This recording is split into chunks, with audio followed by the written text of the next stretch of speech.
What's good, y'all? Shagam Makai. Welcome back to my channel. Make sure you leave a like, comment, and subscribe. And if you're new, make sure you subscribe. I'm trying to hit 1,000 subscribers, and every subscriber helps. Over here in this channel, we talk about the NBA daily. Well, kind of daily, not so daily, but often.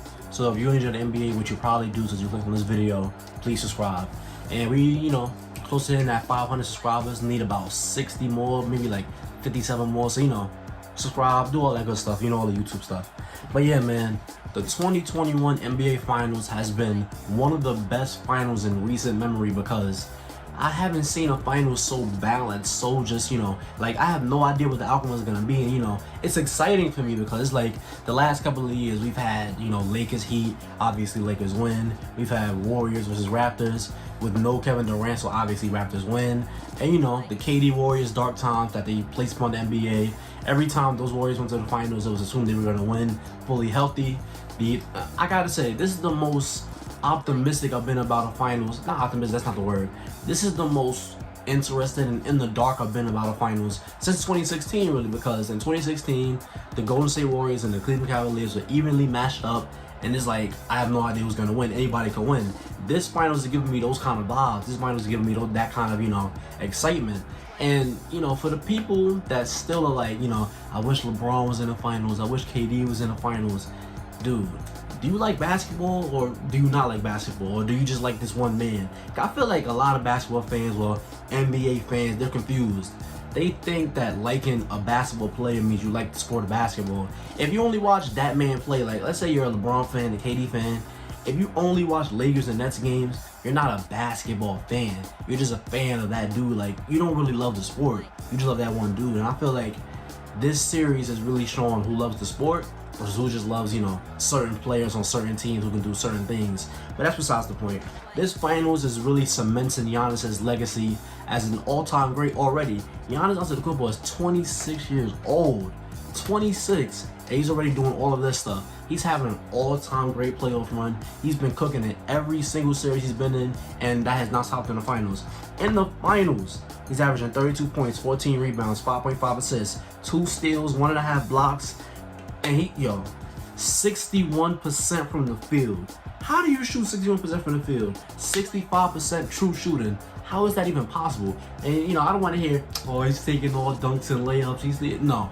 He's going against some of the best defenders for him in the NBA. He's going against DeAndre Ayton on a night-to-night basis. He's going against, Jay Crowder. He's facing a lot of tough dudes, but it just looked like it hasn't really mattered. Now, granted, the Suns have not put as much of an emphasis on the Giannis wall as they have, as I assume they would be. Because in my finals preview video, I thought they were going to wall off Giannis and try to, do what they did last game. Because it seems like now they've put like some sort of emphasis on really stopping Giannis and letting the others do what they do. But in that void, in that need for some scoring outside of Giannis, Chris Cash Money Middleton has stepped up. Now, I don't want this to get confused. Overall in this series, Chris Middleton has not been so fire. But actually, there's been 4 games. He's played good in 2 of them. He's played good in two out of the 4 of them. So I would say overall he's been solid this series. The real disappointment with Drew Holiday, but we'll get to that later. But Chris Middleton's averaging 24 points, 6 rebounds, and 5 assists. And he's shooting 42% from the field, 36% from 3, and he's 52% true shooting. So he hasn't been the most efficient. But these last 2 games, man, oh my God, these last 2 games. He's had 40 points the last game. I think he had, in the high 30s the game before, the game that was last night. And man, the Milwaukee Bucks have really needed his shot making because when it comes to just relying on one form of scoring, if it's just only paint looks, you're not going to win a game like that. And we got to credit the Milwaukee Bucks defense. They've made it really, really hard on Devin Booker the game before last, and they made it super tough on everybody, including Chris Paul, but we'll get to that later. But yeah, Chris Paul, he had, 10 points last night, and, it was just a bad night. 10 points on 13 shots or something like that. It was a bad night for Chris Paul, a rough night. A rough night for the Phoenix Suns in general. They had 17 turnovers. They gave up 17 offensive rebounds. You can't win a game like that. I'm sorry, I don't care who's on the team. You cannot win a game like that. But I gotta talk about the most disappointing part of the Milwaukee Bucks' whole entire playoff run. I feel like Drew Holiday, and granted, I was part of these people, but people were like, touting Drew Holiday as, some sort of savior for the Bucks. Because it's like when they moved on from Eric Bledsoe as a starting point guard, and you go from Eric Bledsoe to Drew Holiday, it's like, bro, this should be a championship team, like, you know, easily. I thought, I didn't think they would win the series easily, but I thought that Jrue Holiday would give us a little more than this. Jrue Holiday is averaging 15 points, 6 rebounds, 8 assists. The man is shooting 33% from the field, 41% true shooting.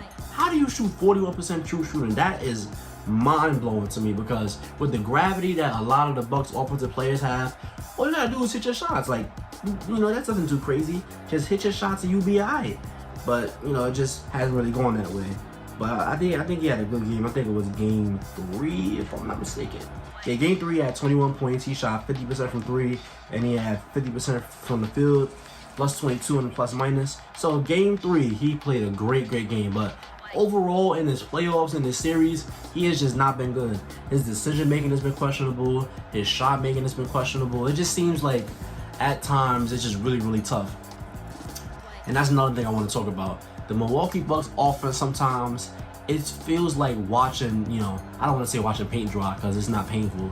It feels like pouring lemonade onto an open cut, because it's like, what am I looking at? Like, no, granted, the Milwaukee Bucks offense sometimes look very smooth. They'll run a, you know, they'll run a Chris Middleton, Giannis onto the Kumbo pick and roll, and, you know, it'll be a slip screen so Giannis gets an easy, you know, dunk or something.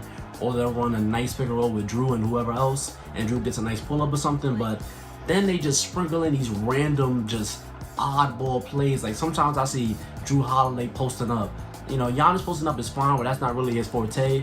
And then sometimes it's just Chris Middleton ISO clear out, like as if he's KD or something. It's like, bro, just stick to what works, and just, you know, don't overcomplicate this thing. Bud has a simple job, and Bud has been good in this series, but the streets don't want to tell you that. The streets want everybody to think that Bud is just the worst coach in the entire league. Brook Lopez, I want to give him a shout out because he's been playing really well. And, you know, I thought that Brook Lopez was going to be fake, not playable. Obviously, he could play, you know, some, but I didn't think that he was going to be this effective on both ends.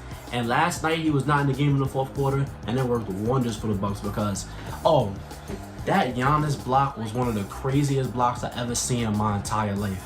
To have the athleticism to hedge the screen, because, you know, the block is really the icing, not the icing on the cake.